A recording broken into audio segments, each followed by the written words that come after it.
अस्सलाम वालेकुम students, this is Mohammad Ahmed, your biology teacher. Students, आज का जो हमारा टॉपिक है वो इस चैप्टर का लास्ट टॉपिक है बायोमोलिक्यूल्स का, जिसमें हम स्टडी करेंगे डीएनए और आरएनए काम किस तरह से करते हैं। हमने डीएनए को भी पूरा डिटेल में स्टडी कर लिया, आरएनए को भी डिटेल में स्टडी कर लिया। हमने उनके बारे में देखा कि ये फला फंक्शन परफॉर्म करते हैं, तो एक्चुअल में वो फंक्शंस कैसे परफॉर्म करते हैं वो है आज का हमारा टॉपिक। ठीक है, देखिए जी, सबसे फर्स्ट तो हमें पता है कि सेल का न्यूक्लियस होता है ना। सेल के दो पार्ट्स हमने कहा था कि सेल के अंदर न्यूक्लियस मौजूद होता है।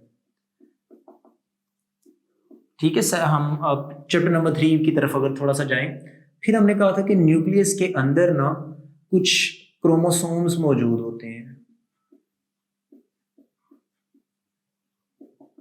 फिर हमने वहां पर बात की थी कि ये जो क्रोमोसोम्स होते हैं ना, एक्चुअल में ये क्रोमोसोम्स भला किससे बने होते हैं। क्रोमोसोम्स के अंदर दो चीजें होती हैं। हमने कहा था कि सर ये एक तो बने हुए हैं प्रोटीन के, इनके अंदर 60% प्रोटीन होती है, और सर दूसरा इसके अंदर जो चीज मौजूद होती है वो डीएनए होती है। ठीक है, तो क्रोमोसोम्स आगे किसका बना हुआ है? डीएनए का बना हुआ है। फिर डीएनए को भी हम थोड़ा सा और चेक कर लेते हैं जी, डीएनए के अंदर क्या होते हैं। डीएनए के अंदर मौजूद होते हैं जीन्स। ठीक हो गया। फिर जीन्स को भी और हम थोड़ा सा छोटा करके देखते हैं, तो फिर हम तो देखते हैं कि जीन्स के अंदर तो सर जी न्यूक्लियोटाइड्स लगे होते हैं। अभी हमने पढ़ा था ना लास्ट 2 लेक्चर्स में कि न्यूक्लियोटाइड्स क्या होती हैं। डीएनए और आरएनए के अंदर हमने देखा कि न्यूक्लियोटाइड्स मौजूद हैं। एक में हमने देखा कि डीऑक्सीराइबोन्यूक्लियोटाइड थे और एक में राइबोन्यूक्लियोटाइड्स थे। ये राइबोन्यूक्लियोटाइड्स का फिर हमने ये देखा कि एक स्पेसिफिक सीक्वेंस भी होता है, और ये हमने बात की थी कि बहुत ज्यादा इंपॉर्टेंट होता है सीक्वेंस। न्यूक्लियोटाइड का सीक्वेंस खराब हो गया तो समझ लें कि डीएनए का फंक्शन टोटली खराब हो गया। क्रोमोसोम्स डीएनए के बने होते हैं, डीएनए के अंदर जीन्स मौजूद होती हैं, जीन्स के अंदर स्पेसिफिक इंफॉर्मेशन स्टोर हुई होती है न्यूक्लियोटाइड्स की फॉर्म में। न्यूक्लियोटाइड्स का सीक्वेंस ही एक्चुअल में वो इंफॉर्मेशन होता है। ये जो न्यूक्लियोटाइड का सीक्वेंस होता है एक्चुअल में ये किसके लिए होता है भला? ये हमने कहा था न्यूक्लियोटाइड का सीक्वेंस होता है जी प्रोटीन बनाने के लिए।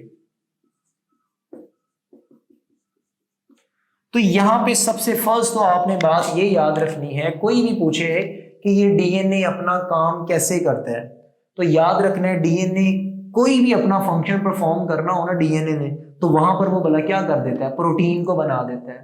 एग्जाम्पल मैं देता हूं, देखिए हमारे जो हेयर्स का कलर है ना, ये ब्लैक है। अब ब्लैक कलर जो, इसके अलावा स्किन का अगर हम देखें थोड़ा सा डार्क कलर होता है, बॉडी में कहीं पे डार्क कलर आ रहा है ना, तो एक्चुअल में वहां पर एक प्रोटीन बना दी जाती है जिसका नाम होता है मेलानिन। प्रोटीन बना दी।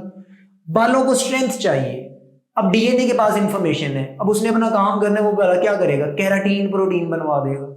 ठीक है, अब हमारी बॉडी में हमें ग्रोथ चाहिए थी, डीएनए के पास इंफॉर्मेशन थी न्यूक्लियोटाइड के सीक्वेंस की फॉर्म में, अब वो भला क्या करेगा? हार्मोन्स बनवा देगा, हमारी ग्रोथ होना शुरू हो जाएगी। हार्मोन्स भी प्रोटीन होते हैं।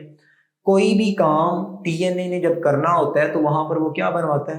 प्रोटीन की फॉर्मेशन करवा देता है। ठीक है, किस तरह से करवाता है, इसी की फंक्शनिंग को आज हम देख रहे हैं कि हमने ये बात की कि सर जी सपोज कर लें कि हमारे पास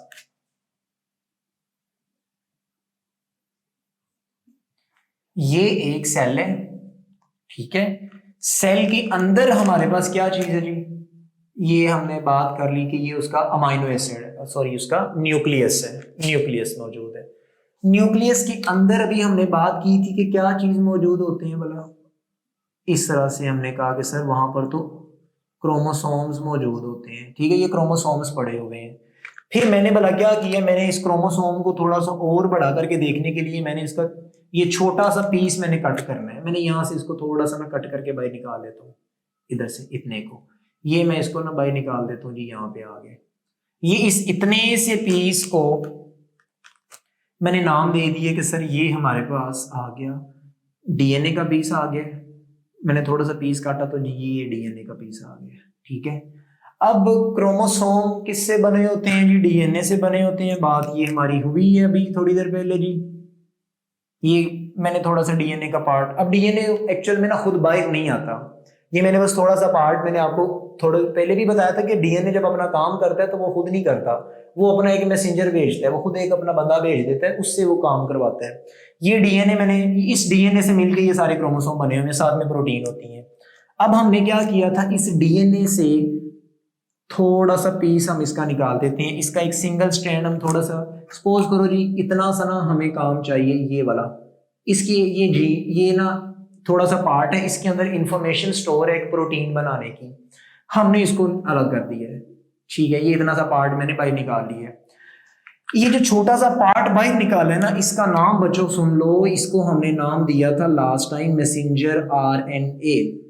ये क्या है हमारे पास? डीएनए। और यहां पर याद रखना है कि डीएनए से जब आरएनए बनता है ना, तो इस प्रोसेस का नाम है जी ट्रांसक्रिप्शन। बहुत ही इंपॉर्टेंट ये शॉर्ट क्वेश्चन होगा। The formation of messenger RNA from DNA is called transcription. उसको हम नाम देते हैं ट्रांसक्रिप्शन का। ठीक है, अब देखो ये मैसेंजर आरएनए के अंदर कुछ जीन्स स्टोर हैं, जीन्स लगे हुए हैं। ये जीन्स क्या करेंगे, इन जीन्स के अंदर इंफॉर्मेशन स्टोर हुई होती है। किस चीज की? ये मैसेंजर आरएनए जो होगा ये डायरेक्ट भला किसके पास जाता था? प्रोटीन कहां पे बनती थी भला? हमने देखा कि सर यहां पर राइबोसोम्स मौजूद होते हैं। ये मैसेंजर आरएनए, ये जो पीस मैंने इतना सा निकाला है ना, ये पीस जो जिसको मैसेंजर आरएनए का नाम दिया हुआ है, ये सीधा यहाँ पे आके अटैच हो जाएगा और इसके नीचे क्या होगा जी, हमारे पास इधर से आके ना एक छोटा यूनिट लग जाएगा। ठीक है, किसका? राइबोसोम का। राइबोसोम के दो यूनिट्स होते हैं ना, एक बड़ा यूनिट होता है, एक छोटा यूनिट होता है। इसके दरमियान में कौन आगे लग गया जी? Messenger RNA. मैसेंजर आरएनए के पास इंफॉर्मेशन कहां से आई? डीएनए के पास। अब मैसेंजर आरएनए जब राइबोसोम के पास जाके लग जाएगा, वहां पर ये क्या बोलेगा उनको कि भाई क्या बना दो, प्रोटीन बनाना शुरू कर दो।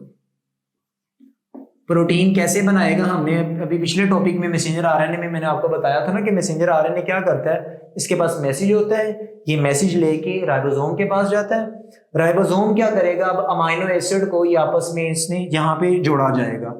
वही बात, एक अमाइनो एसिड लगा हुआ है, उसके साथ दूसरा अमाइनो एसिड लगवाया जाएगा। अब कौन सा अमाइनो एसिड दूसरा लगाया जाएगा और फिर उसके बाद कौन सा अमाइनो एसिड नंबर 3 लगाया जाएगा, ये सारी डिटेल आई है कहां से? डीएनए के अंदर। और वो डिटेल किस फॉर्म में आई है? मैसेंजर आरएनए के अंदर।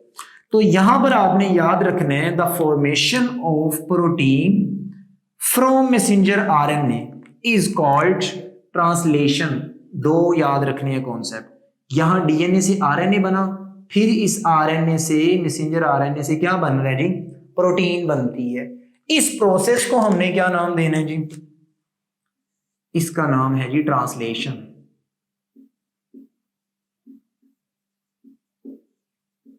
ठीक है, ये याद रखनी है दो बातें, दो शॉर्ट क्वेश्चन इसमें बन रहे हैं। ट्रांसक्रिप्शन क्या होती है और ट्रांसलेशन क्या होता है? The formation of messenger RNA from DNA is called transcription. फिर next, the formation of protein from messenger RNA is called translation. अच्छा, यहां पे ना एक हिडन सा शॉर्ट क्वेश्चन वो आपसे पूछते हैं। इस डायग्राम के नीचे यहाँ पे सेंट्रल डोग्मा का वर्ड लिखा हुआ है।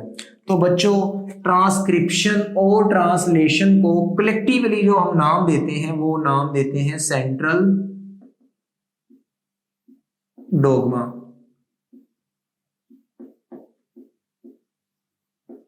ठीक है, या कोई सिंपल पूछे कि डीएनए की फंक्शनिंग को क्या बोलते हैं, डीएनए की वर्किंग को, डीएनए के काम को ओवरऑल हम सेंट्रल डोग्मा का नाम देते हैं। वो आपसे पेपर में पूछ सकता है कि what do you know about the central dogma. ठीक है, सेंट्रल डोग्मा का क्या मतलब है? ठीक है, वो डायरेक्ट आपसे वर्किंग नहीं नाम पूछेगा, वो आपसे ये पूछ लेगा। तो आपने ये पूरा प्रोसेस ही बताना है कि ट्रांसक्रिप्शन पहले होती है, फिर उससे ट्रांसलेशन होती है और प्रोटीन जो बन रही होती है। ये प्रोटीन का बनना डीएनए से, ये सारा प्रोसेस में जितने भी स्टेप्स इन्वॉल्व होते हैं वो सारे सेंट्रल डोग्मा में आते हैं। समझ आ गई बात? तो ये इस तरह से अच्छे से आपने ये वाला याद रखना है, लॉन्ग क्वेश्चन में भी ये पूछा जाता है।